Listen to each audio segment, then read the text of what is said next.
Good morning to DElEd fourth semester students. जैसा कि हम लोग हिंदी विषय में कहानी प्रकरण के बारे में अध्ययन कर रहे थे, तो पिछली कक्षा में हम लोगों ने कहानी के उद्देश्यों के बारे में पढ़ा था। आज हम उसी के आगे से स्टार्ट करते हैं। इसमें अगला पॉइंट आता है कहानी का चुनाव। तो कहानी का चुनाव हमें किस प्रकार से करना चाहिए, हमें किन बातों का ध्यान कहानी के चुनाव करते समय रखना चाहिए, इस पर आज हम लोग अध्ययन करते हैं। सबसे पहले बात आती है कहानी विद्यार्थियों की मानसिक आयु के अनुकूल होनी चाहिए। मतलब टीचर को इस बात का विशेष रूप से ध्यान रखना चाहिए कि जब कहानी का सिलेक्शन करे, कहानी बच्चों को जो सुनानी है उसका सिलेक्शन करे कि हमें बच्चों को कौन सी कहानी सुनानी है, तो इस बात का विशेष रूप से ध्यान रखे कि बच्चों का मानसिक स्तर कैसा है, उनकी एज कितनी है, उनकी एज और उनकी मानसिक स्तर के हिसाब से ही कहानी का स्तर भी होना चाहिए। इसके बाद है विद्यार्थी स्वभाव से क्रियाशील होते हैं, इसलिए उन कहानियों का चयन किया जाना चाहिए जिनमें क्रियाओं का समावेश हो। तो शिक्षक को इस बात का ध्यान रखना चाहिए कि ऐसी कहानियों को बच्चों के सामने प्रस्तुत किया जाए जिसमें क्रियाशीलता हो, ताकि बच्चे जो स्वभावतः जो है बच्चों में क्रियाशीलता का गुण होता है और कहानी के माध्यम से उनको अपनी एक्टिविटीज़ को, अपनी क्रियाशीलता को सही दिशा में ले जाने में सहायता मिले। इसके बाद है कहानी में कथोपकथन की पर्याप्त मात्रा होने से विद्यार्थियों को सुनने में आनंद का अनुभव होता है तथा नीरसता नहीं रहती है। यहाँ पर लिखा है नीरसता रहती है, नहीं, यहाँ से मिस है, यहाँ पर होना चाहिए नीरसता नहीं रहती है।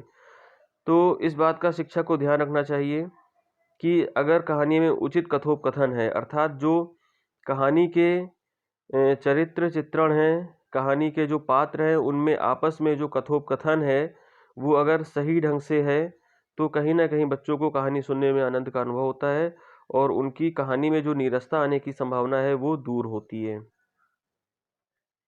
इसके बाद अगला पॉइंट है कम उम्र के विद्यार्थियों के लिए कहानी अत्यंत स्पष्ट तथा छोटे वाक्यों में होनी चाहिए। तो इस बात का ध्यान भी एक शिक्षक को कहानी को प्रस्तुत करते समय रखना चाहिए कि कहानी बहुत लंबी ना हो, छोटे छोटे वाक्यों में, और अत्यंत सरल कहानी हो जिससे बच्चों की रुचि उसमें बनी रहेगी।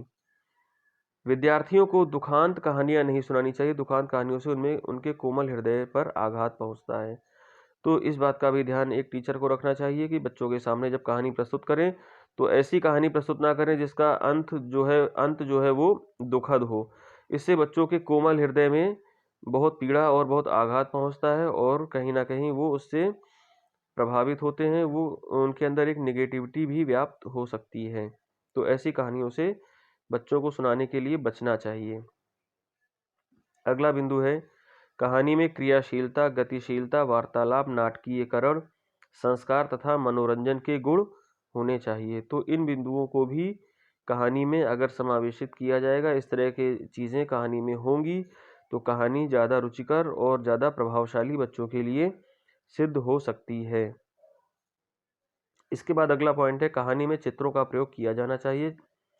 छात्रों को दृश्य इंद्रिय क्रियाशील हो सके, छात्रों की दृश्य इंद्रिय क्रियाशील हो सके, तो इस बात का भी अगर प्रयास किया जाना चाहिए शिक्षक के तरफ से कि जब बच्चों के समक्ष कहानी प्रस्तुत की जाए तो कोशिश की जानी चाहिए कि अगर चित्रों का प्रयोग उसमें हो सके कहानी को प्रस्तुत करते समय, चार्ट या अन्य किसी माध्यम से, तो कहीं ना कहीं बच्चों की इंद्रिय जो है वो और अधिक क्रियाशील हो जाती हैं और कहानी का प्रभाव बच्चों के मस्तिष्क, बच्चों के सीखने पर जिस प्रकार से पड़ेगा, अगर उसमें चित्रों का प्रयोग किया जाए तो और ज़्यादा प्रभावशाली ढंग से उसका प्रभाव पड़ सकता है बच्चों के मस्तिष्क पर।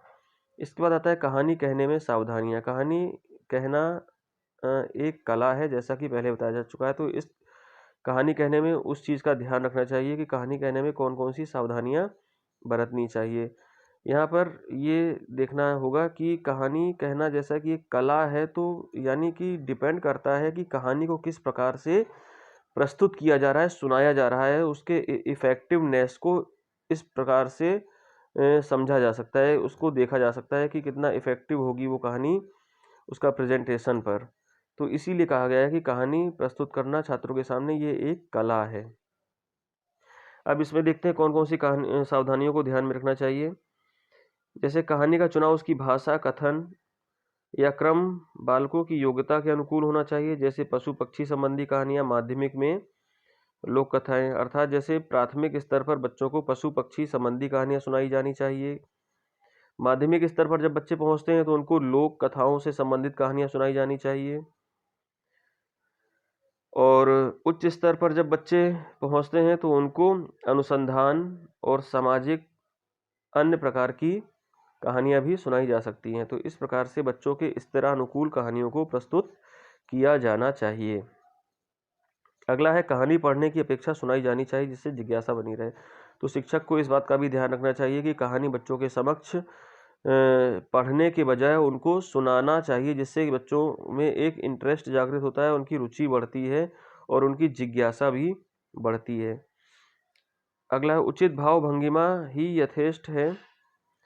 सौम्य एवं प्रफुल्ल मुद्रा में कही गई कहानी अत्यधिक प्रभावपूर्ण सिद्ध होती है। यानी कि कहानी कहते समय शिक्षक को अपनी उचित भाव भंगिमा भी बच्चों के सामने प्रस्तुत करना चाहिए, या ये कहें कि कहानी को प्रस्तुत करते समय अपने हाव भाव, अपने शारीरिकता को भी उसी के अनुकूल ही बच्चों के सामने प्रस्तुत करना चाहिए जिस प्रकार से कहानी में दृश्य चल रहा हो।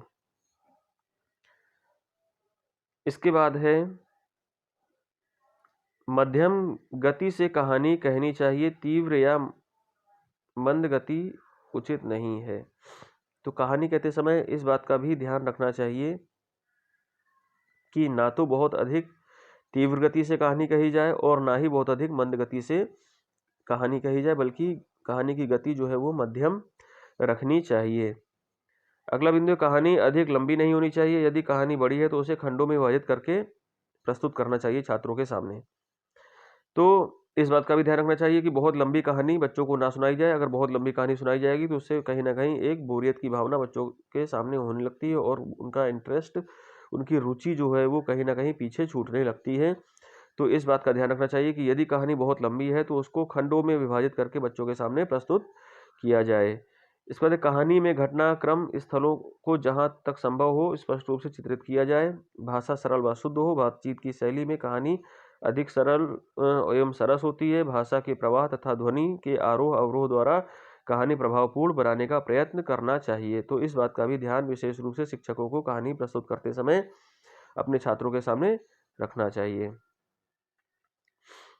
इसके बाद है कहानी के कुछ स्थल बड़े ही मार्मिक होते हैं। ऐसे स्थल बिना किसी शब्द परिवर्तन के अपने मूल में प्रस्तुत करने चाहिए।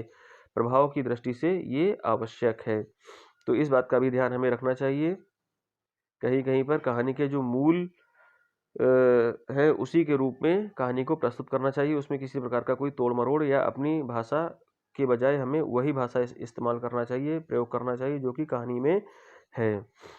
इसके बाद अंतिम पॉइंट है इसका, लास्ट पॉइंट है, कहानी सौदेश्यपूर्ण होनी चाहिए। यानी कि कोई भी कहानी बच्चों के सामने जो प्रस्तुत की जा रही है कहीं ना कहीं उसका कोई ना कोई उद्देश्य होना चाहिए। निरर्थक कहानी के बजाय यथार्थ कहानी अगर बच्चों के सामने या किसी उद्देश्य से युक्त कहानी बच्चों के सामने अगर प्रस्तुत की जाएगी तो वो ज़्यादा प्रभावी और ज़्यादा उपयोगी बच्चों के लिए सिद्ध होगी। तो इस प्रकार से हमें कहानी कहते समय इन बातों का विशेष रूप से ध्यान रखना चाहिए। नीचे कुछ उदाहरण के स्वरूप कुछ कहानियाँ दी हुई हैं और इन कहानियों को पढ़ करके